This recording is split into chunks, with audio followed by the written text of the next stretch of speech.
Hello అందరికీ. ఈరోజు మనము 2 స్పెషల్ కర్రీస్ చేసుకుంటున్నామండి. బచ్చల కూర, పులుసు కూర, గోరుచిక్కుడుకాయ, వెల్లుల్లి కారం. ఈ బచ్చల కూర, పులుసు కూరకి ఒక కట్ట బచ్చల కూర, ఒక వంకాయ, చిన్న దోసకాయ, 2 టమాటాలు, 4 పచ్చిమిర్చి, పచ్చిశనగపప్పు, చింతపండు. ఇవన్నీ కావాల్సిన ఇంగ్రీడియంట్స్. ఒక బచ్చల కూర కట్టను తీసుకుని బాగా కడిగి కట్ చేసుకోండి. 2 టైమ్స్ కడగండి.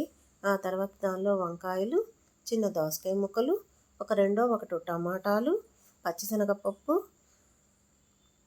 నీళ్లు, చింతపండు అన్నీ వేసి అలా గిన్నెలో నీళ్లు పోసి పులుసు కూరకి అన్నీ సిద్ధం చేసుకోండి. నేను కుక్కర్లో పెట్టడానికి అలా లైన్ చేస్తున్నానండి. ఆ తర్వాత ఒక 300-400 గ్రాములు గోరుచిక్కుళ్ళు తీసుకుని అవి శుభ్రంగా కడుక్కొని వాటిని చిన్న చిన్న పీసెస్గా చేసుకుని అవి మునగా నీళ్లు పోసి దానిలో రాళ్ళ ఉప్పు వేసి దానిపైన మూత పెట్టి అన్నీ పెద్ద కుక్కర్లో పెట్టండి. రైస్, గోరుచిక్కుడుకాయ ముక్కలు, బచ్చల కూర, పులుసు కూర 3 రైస్ కుక్కర్లో పెట్టండి. ఒకేసారి ఉడికి అన్నీ వచ్చేస్తాయండి. మనం ఇవన్నీ సిద్ధం చేసుకోవటానికి టైం పడుతుంది, కానీ రెసిపీలు తయారవటానికి ఫ్యూ మినిట్స్లో అయిపోతాయండి. ఇవన్నీ రెడీ చేసుకొని మనం కుక్కర్లో పెట్టడానికే మనకి సమయం పడుతుంది. అంతేనండి. రెసిపీలు అయితే ఫ్యూ మినిట్స్లో అయిపోతాయి.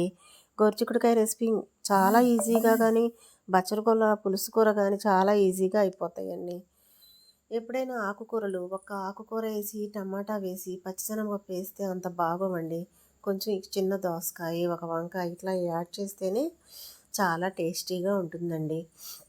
ఇంకపోతే మనము ఇట్లా బాండ్లీ పెట్టుకొని ఉడికిన గోరుచిక్కుడుకాయ ముక్కల్ని అలా జాలిలో పోసేయండి. అవి శుభ్రంగా నీళ్ళు పోయిన దాకా చల్లారిన దాకా ఉండండి. బాండ్లీలో నూనె వేసి ఒక మినపప్పు, ఆవాలు, ఎండుమిర్చి, కరివేపాకు, ఒక 5-6 వెల్లుల్లి రబ్బలు కచ్చా పచ్చాగా నూరుకుని ఇవి కూడా వేసేయండి. దానిలో వేసి గోల్డెన్ బ్రౌన్ కలర్ వచ్చాక ఈ గోరుచిక్కుడుకాయ ముక్కలు మనం జాల్లో పోసుకున్నాం కదా, అవన్నీ వేసేయండి. అవన్నీ వేసి నీరు పోయిందాక అటు ఇటు కలుపుతూ ఉండండి. ఒక 5-6 సార్లు కలుపుతూ ఉండండి. ఆ తర్వాత తగినంత ఉప్పు, ఒక పావు స్పూను పసుపు వేయండి. తర్వాత అది కూడా వేసి కలపండి. ఆ తర్వాత వచ్చి వేయించిన శనగపప్పు ఉన్నాయి కదా, పుట్నాలు, ఆ పుట్నాలు ఒక గుప్పెడు తీసుకుని మిక్సీ వేయండి. మిక్సీ వేసిన తర్వాత ఆ పౌడర్ కూడా వేయండి. ఈ వేరుశనగ పప్పులో హై ప్రోటీన్ ఉంటుందండి. చాలా అంటే చాలా మంచిదండి. కాబట్టి ఈ ఈ కర్రీలో మనం వేయించిన శనగపప్పు వేసుకుంటున్నాము. ఈ పుట్నాలు, ఎండు కొబ్బరి ఒక 2 స్పూన్స్ వేయండి. ఎండు కొబ్బరి మేము షాపుల నుంచి తీసుకొచ్చిన ఎండు కొబ్బరి అయితే కాదండి. ఒక 3 చిప్పలు తీసుకుని పండగలప్పుడు, శనివారాలప్పుడు పచ్చి కొబ్బరి చిప్పలు 3 చిప్పలు తీసుకుని దాన్ని తురిమి ఎండలో పెట్టి ఆ పౌడరు స్టాక్ చేసుకుంటామండి. ఆ పౌడర్ వచ్చి 2 స్పూన్స్, తగినంత ఉప్పు, కారము, పుట్నాల పౌడర్ మిక్సీ వేసుకొని ఆ పౌడరు, ఇంకా ఫ్లాక్ సీడ్స్, నువ్వులు, పల్లీలు ఈ 3 కలిపి రోస్ట్ చేసుకున్న పౌడర్ అదొక 2 స్పూన్స్ అన్నీ కలిపి గోరుచిక్కుడుకాయ రెసిపీలో వేసేయండి.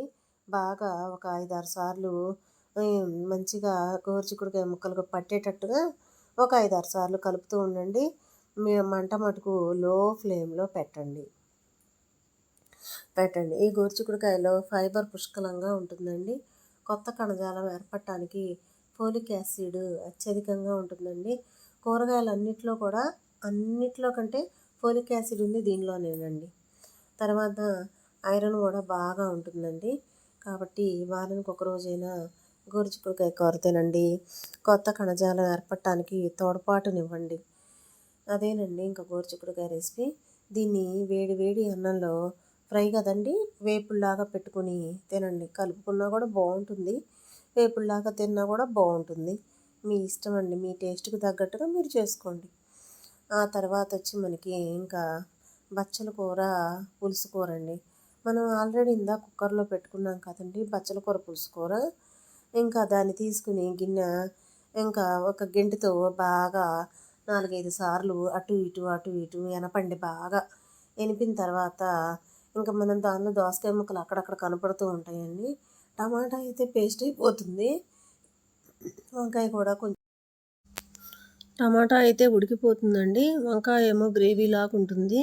ఇంకా దానిలో తగినంత ఉప్పు, పసుపు, కారము, నేను రోస్ట్ చేసుకున్న పౌడర్ ఉంది కదండీ! పీనట్టు, ఫ్లాక్స్ సీడ్స్, నువ్వులు పౌడర్ ఉంది కదా! ఫ్లాక్స్ సీడ్స్ వల్ల గ్రేవీ లాగా వస్తుందండి కర్రీ. ఇంకా అది కూడా వేసేయండి. చాలా కమ్మగా ఉంటుంది. ఇంకా ఆరోగ్యానికి కూడా చాలా మంచిది. ఆ తర్వాత అట్లా మినప్పప్పు, ఆవాలు, ఎండుమిర్చి, కరివేపాకు అన్నీ వేసి దానిలో పోపు పెట్టుకోండి.